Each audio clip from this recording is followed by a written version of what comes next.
আপনি জানেন কি, প্রতি সেকেন্ডে লক্ষ লক্ষ মানুষ পর্নোগ্রাফি দেখছে? কিন্তু এর প্রকৃত প্রভাব কি? এটি কি শুধুই বিনোদন, নাকি ধীরে ধীরে আমাদের মানসিকতা, পরিবার, সমাজ সবকিছু ক্ষতিগ্রস্ত করছে?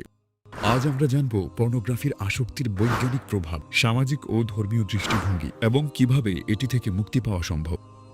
সেগমেন্ট 1, পর্নোগ্রাফির আসক্তি ও মানসিক প্রভাব। অনেকেই মনে করেন পর্নোগ্রাফি দেখা ক্ষতিকর নয়, কিন্তু বিজ্ঞান কি বলে? গবেষণায় দেখা গেছে পর্নোগ্রাফি মস্তিষ্কের রিওয়ার্ড সিস্টেমকে অতিমাত্রায় উদ্দীপ্ত করে, যা ডোপামিন নিঃসরণ বাড়ায়। এটি মাদকাসক্তির মতোই প্রভাব ফেলে, ধীরে ধীরে মানুষকে বাস্তব জীবনের সম্পর্ক থেকে বিচ্ছিন্ন করে ফেলে। এক গবেষণায় দেখা গেছে পর্নোগ্রাফি অতিরিক্ত দেখার ফলে আত্মবিশ্বাসের অভাব, মানসিক চাপ, একাকিত্ব এবং বিষণ্ণতা তৈরি হতে পারে। সেগমেন্ট 2, সামাজিক ও সম্পর্কের উপর প্রভাব। পর্নোগ্রাফি শুধু ব্যক্তির মানসিক অবস্থাকেই পরিবর্তন করে না, এটি পরিবার ও সমাজ সম্পর্কেও নেতিবাচক প্রভাব ফেলে। গবেষণা অনুযায়ী যারা নিয়মিত পর্নোগ্রাফি দেখেন তাদের দাম্পত্য জীবনে অসন্তুষ্টি বেশি থাকে এবং এটি বিবাহ বিচ্ছেদের একটি কারণ হয়ে উঠতে পারে। এছাড়া এটি সম্পর্কের প্রতি দৃষ্টিভঙ্গি পরিবর্তন করে, বাস্তব জীবনের ভালোবাসা ও সম্মানের গুরুত্ব কমিয়ে দেয়।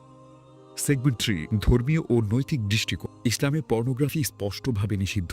আল্লাহ সুবহানাহু ওয়া তাআলা কোরআনে বলেছেন, তোমরা ব্যভিচারের নিকটেও যেও না, নিশ্চয়ই এটা অশ্লীল কাজ এবং মন্দ পথ। সূরা ইসরা আয়াত নম্বর 32। পর্নোগ্রাফি মানুষের আত্মিক উন্নয়নে বাধা সৃষ্টি করে, আল্লাহর ইবাদাতে মনোযোগ কমিয়ে দেয় এবং চরিত্র নষ্ট করে দেয়।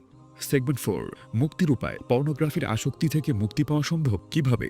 প্রথমেই স্বীকার করুন এটি একটি সমস্যা। নিজের অভ্যাস বুঝতে হবে এবং পরিবর্তনের সিদ্ধান্ত নিতে হবে। বিনোদনের সুস্থ বিকল্প খুঁজুন। খেলাধুলা, বই পড়া বা নতুন কোনো দক্ষতা শেখার মাধ্যমে নিজেকে ব্যস্ত রাখুন। সঠিক বন্ধু নির্বাচন করুন। ভালো মানুষের সঙ্গে সময় কাটান যারা আপনাকে ইতিবাচক পথে উৎসাহিত করবে। ইন্টারনেট ব্যবহারের সংযম আনুন। অপ্রয়োজনীয় ওয়েবসাইট ব্লক করুন এবং ফোন ব্যবহারের সময় নির্ধারণ। আল্লাহর সাহায্য চান, নিয়মিত নামাজ আদায় করুন, কোরআন পড়ুন এবং দোয়া করুন যেন আল্লাহ আপনাকে এই আসক্তি থেকে মুক্তি দেন। শেষ কথা, পর্নোগ্রাফি শুধু বিনোদন নয়, এটি ধীরে ধীরে মন ও চরিত্রকে ধ্বংস করে দিতে পারে। এটি থেকে মুক্তি পাওয়ার জন্য সচেতনতা বৃদ্ধি করতে হবে, নিজেদের নিয়ন্ত্রণ করতে হবে এবং আল্লাহর পথে ফিরে আসতে হবে। মনে রাখবেন, আপনার ইচ্ছা শক্তি পারে আপনাকে এই অভ্যাস থেকে মুক্ত করতে। আদারওয়াইজ আপনার মতামত জানান। এই বিষয়ে আপনার অভিজ্ঞতা বা পরামর্শ কমেন্টে লিখুন। আর যদি ভিডিওটি ভালো লেগে থাকে তাহলে লাইক, শেয়ার এবং সাবস্ক্রাইব করতে ভুলবেন না।